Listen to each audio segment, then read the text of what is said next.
biyyi lafaa yeroo firra jiraatamu dirree milkii yookaan itti khasaaramu carraa khayriif sharriin irratti hojjetamu jinnanni sazaabni sirratti ijaaramu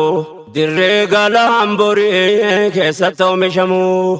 bakka dhugaaf dharri itti wal dorgomu bakka warroomanii itti fayyadamu bakka warri jallaan itti khasaaramu bakka waatti kasafamu bu'aas ta'ee khasaaraani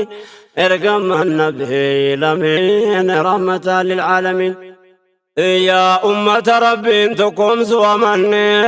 رحمة ساكيسا ولتنا نمني ندبن ربي نبقر قارسي فني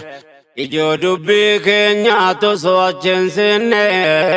إرقا قباب دوسي والبرقا جني